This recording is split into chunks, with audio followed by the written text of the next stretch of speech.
ಶುಭೋದಯ ಮಕ್ಕಳೇ. ಇವತ್ತು ಇತಿಹಾಸ ಪ್ರಸಿದ್ಧ ಒಂದು ರಾಜಮನೆತನದ ಬಗೆಗೆ ತಿಳಿದುಕೊಳ್ಳೋಣ. ನಮ್ಮ ನಾಡನ್ನು ಶತಮಾನಗಳಿಂದ ಅನೇಕ ರಾಜಮನೆತನಗಳು ಆಳಿವೆ. ಅವರಲ್ಲಿ ಶಾತವಾಹನರು, ಗಂಗರು, ಕದಂಬರು, ಹೊಯ್ಸಳರು, ರಾಷ್ಟ್ರಕೂಟರು, ಚೇಳರು, ಪಲ್ಲವರು, ಚಾಲುಕ್ಯರು, ವಿಜಯನಗರದ ಅರಸರು. ಈ ಎಲ್ಲ ಅರಸು ಮನೆತನಗಳು ನಾಡಿಗೆ ಅದ್ಭುತವಾದ ಕೊಡುಗೆಯನ್ನು ಕೊಟ್ಟಿವೆ. ಅದರಲ್ಲಿ ವಿಶೇಷವಾಗಿ ಹೊಯ್ಸಳರ ಕೊಡುಗೆ ಅಂತೂ ಕಲೆ, ಸಾಹಿತ್ಯ, ಸಂಗೀತ ಮತ್ತು ಸಾಂಸ್ಕೃತಿಕ ದೃಷ್ಟಿಯಿಂದ ಅನುಪಮವಾದದ್ದು. ಈ ರಾಜಮನೆತನದ ಉಗಮದ ಕಥೆಯೇ ಅತ್ಯಂತ ರೋಚಕತೆಯಿಂದ ಕೂಡಿದೆ. ಹಾಗಾದರೆ ಕಥೆಯೊಂದಿಗೆ ಆ ರಾಜಮನೆತನದ ಕೊಡುಗೆ ಏನು ಎಂಬುದನ್ನು ಈ ಹೊಯ್ಸಳ ಪಾಠದಲ್ಲಿ ತಿಳಿದುಕೊಳ್ಳೋಣ. ಮಕ್ಕಳೇ, ಈ ಪಾಠದಲ್ಲಿ ಶಿಕ್ಷಕ, ಶಿಕ್ಷಕಿ, ವಿದ್ಯಾರ್ಥಿಗಳ ಈ ಸಂವಾದವನ್ನು ನಾವು ಇಲ್ಲಿ ಕಾಣ್ಬೋದು. ಶಾಲಾ ಮಕ್ಕಳು ಪ್ರವಾಸಕ್ಕೆ ಹೊರಟರು. ಬಸ್ಸು ಬೇಲೂರನ್ನು ಸಮೀಪಿಸಿತು. ವರುಣ: ಗುರುಗಳೇ, ಅಲ್ಲಿ ಕಾಣುತ್ತಿರುವ ಊರು ಯಾವುದು ಅಂತ ಪ್ರಶ್ನೆಯನ್ನು ಮಾಡ್ತಾನೆ. ಆಗ ಶಿಕ್ಷಕರು ಅದು ಬೇಲೂರು ಅಂತ ಹೇಳ್ತಾರೆ. ಮುಂದೆ ರಮಾ: ಅಲ್ಲಿರುವ ದೇವಾಲಯ ಯಾವುದು ಗುರುಗಳೇ ಅಂತ ಕೇಳ್ತಾಳೆ. ಆಗ ಶಿಕ್ಷಕರು ಹೇಳ್ತಾರೆ ಅದು ಚೆನ್ನಕೇಶ್ವರ ದೇವಾಲಯ. ಅಷ್ಟರಲ್ಲಿ ಬಸ್ಸು ದೇವಾಲಯವನ್ನು ತಲುಪಿತು. ಬಸ್ಸಿನಿಂದಿಳಿದ ಮಕ್ಕಳು ಪ್ರಾಂಗಣವನ್ನು ಪ್ರವೇಶಿಸುತ್ತಿದ್ದಂತೆ ಅಲ್ಲಿನ ಶಿಲ್ಪಕಲೆಯನ್ನು ನೋಡಿ ಅಚ್ಚರಿಗೊಂಡರು. ಆಗ ಶಂಕರ್ ಎಂಬ ವಿದ್ಯಾರ್ಥಿ ಹೇಳ್ತಾನೆ, ನೋಡ್ರೋ, ಈ ದೇವಾಲಯ ಎಷ್ಟು ದೊಡ್ಡದಾಗಿದೆ, ಪೂರ್ಣ ಕಲ್ಲಿನಿಂದಲೇ ಮಾಡಿದ್ದಾರೆ ಅಂದಾಗ ಶಿಕ್ಷಕಿ ಹೇಳ್ತಾರೆ, ಹೌದು ಶಂಕರ್, ನೀನು ಹೇಳಿದ್ದು ಸರಿ. ಇಲ್ಲಿನ ಕಲೆಯು ನೋಡಲು ತುಂಬ ಮೋಹಕವಾಗಿದೆ. ಬನ್ನಿ ಹತ್ತಿರ ಹೋಗಿ ಅವುಗಳ ಬಗ್ಗೆ ತಿಳಿದುಕೊಳ್ಳೋಣ ಅಂದಾಗ ಮಕ್ಕಳು ಶಿಕ್ಷಕರೊಂದಿಗೆ ದೇವಾಲಯದತ್ತ ನಡೆದರು. ಆಗ ಶಿಕ್ಷಕರು ಹೇಳ್ತಾರೆ, ಇಲ್ಲಿ ನೋಡಿ ಮಕ್ಕಳೇ, 4 ಅಡಿ ಎತ್ತರದ ನಕ್ಷತ್ರಾಕಾರದ ಜಗುಲಿಯ ಮೇಲೆ ಈ ದೇವಾಲಯವು ನಿರ್ಮಾಣವಾಗಿದೆ. ಈ ದೇವಾಲಯದ ಸುತ್ತಲಿನ ಮೂಲೆ ಮೂಲೆಗಳಲ್ಲಿ ತೊಲೆಗಳಿಗೆ ಅಂಟಿಕೊಂಡಿರುವಂಥ ಮದನಿಕಾ ವಿಗ್ರಹಗಳು ತಮ್ಮ ಅಪೂರ್ವ ಸೌಂದರ್ಯದಿಂದ ನಯನ ಮನೋಹರವಾಗಿವೆ. ಇವು ಆಗಿನ ಕಾಲದ ಶಿಲ್ಪಗಳ ಕಲಾಚಾತುರ್ಯಕ್ಕೆ ನಿದರ್ಶನವಾಗಿವೆ ಅಂತ ಹೇಳ್ತಾಳೆ. ಮುಂದೆ ಶಿಕ್ಷಕರು ಹೇಳ್ತಾರೆ, ಮಕ್ಕಳೇ ಬನ್ನಿ, ದೇವಾಲಯದ ಹೊರಗಡೆಯ ಸುತ್ತಲೂ ಇರುವ ಚಿತ್ರಪಟ್ಟಿಕೆಗಳನ್ನು ಹಾಗೂ ಕೆತ್ತನೆಗಳನ್ನು ನೋಡುವ. ಅವು ಹಲವು ಪೌರಾಣಿಕ ಘಟನೆಗಳನ್ನು ಹೇಳುತ್ತವೆ ಅಂದಾಗ ಮಕ್ಕಳು ಪ್ರತಿಯೊಂದನ್ನು ಆಸಕ್ತಿಯಿಂದ ವೀಕ್ಷಿಸುತ್ತಾ ಮುಂದೆ ನಡೆದವು. ಆಗ ಇನ್ನೊಬ್ಬ ವಿದ್ಯಾರ್ಥಿ ಹೇಳ್ತಾನೆ, ಸರ್, ಅಲ್ಲಿ ನೋಡಿ, ಆ ಶಿಲ್ಪದಲ್ಲಿ ಒಬ್ಬ ಹುಡುಗ ಹುಲಿಯ ಬಾಯಿಗೆ ತಿವಿಯುತ್ತಿದ್ದಾನಲ್ಲ ಅಂತ ಪ್ರಶ್ನೆಯನ್ನು ಕೇಳ್ತಾನೆ. ಆಗ ಶಿಕ್ಷಕರು ಹೇಳ್ತಾರೆ, ಅದು ಸಳನು ಹುಲಿಯೊಡನೆ ಹೋರಾಡಿದ ಘಟನೆಯ ಶಿಲ್ಪ ಅಂತ ಹೇಳ್ತಾರೆ.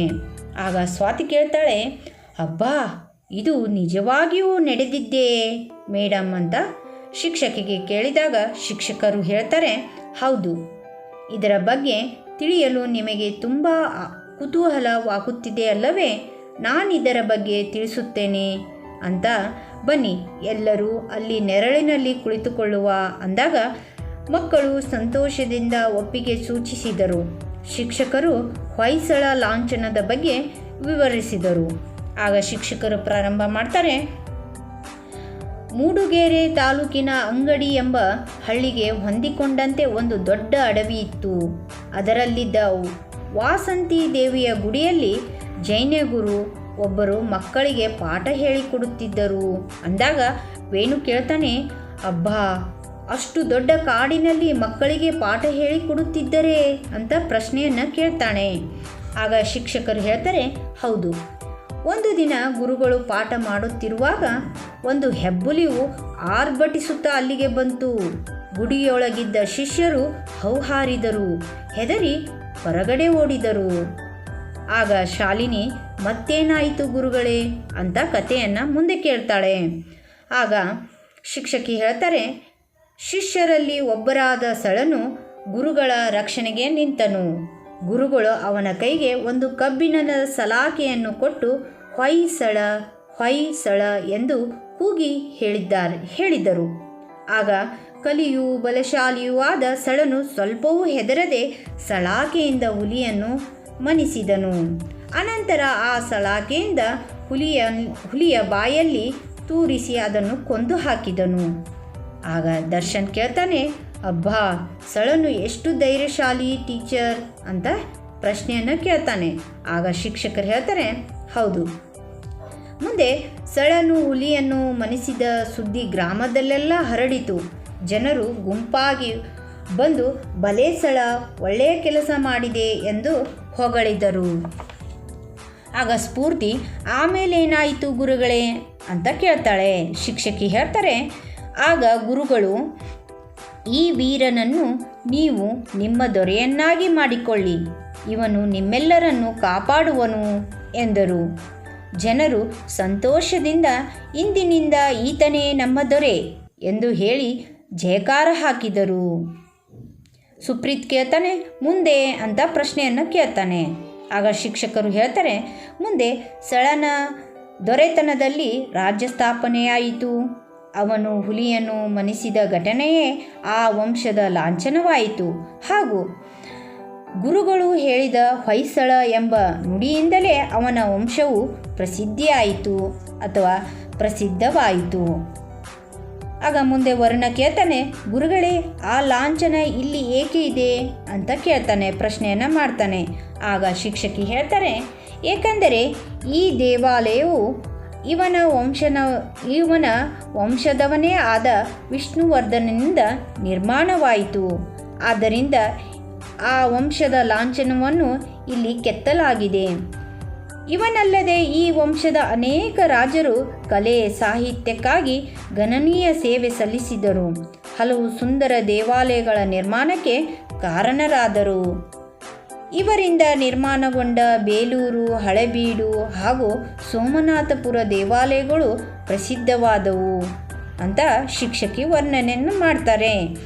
ಇದಾದ ನಂತರ ಶಿಕ್ಷಕರು ಹೇಳ್ತಾರೆ, ಬನ್ನಿ ಮಕ್ಕಳೇ, ಈಗ ಎಲ್ಲರೂ ದೇವಾಲಯದ ಒಳಗೆ ಹೋಗೋಣ, ಇದರ ಬಗ್ಗೆ ಮತ್ತಷ್ಟು ವಿಚಾರಗಳನ್ನು ತಿಳಿದುಕೊಳ್ಳೋಣ ಅಂತ ಎಲ್ಲ ಮಕ್ಕಳನ್ನು ದೇವಾಲಯದ ಒಳಗೆ ಕರೆದುಕೊಂಡು ಹೋಗ್ತಾರೆ. ಈಗ ಈ ಪಾಠದಿಂದ ನಾವು ಹೊಯ್ಸಳ ಎಂಬ ಶಬ್ದ ಹೇಗೆ ಬಂತು, ಹಾಗಂದರೆ ಏನು, ಮತ್ತು ಹೊಯ್ಸಳರ ಈ ಲಾಂಛನದ ಬಗ್ಗೆ ಮತ್ತು ಹೊಯ್ಸಳರ ಎಂಬ ಈ ಪಾಠದ ಬಗ್ಗೆ ನಾವು ತಿಳಿದುಕೊಂಡಿದ್ದೇವೆ. ಈಗ ನಾವು ಹೊಯ್ಸಳರು ಕಟ್ಟಿಸಿದಂಥ ದೇವಾಲಯಗಳನ್ನು ನೋಡೋಣ.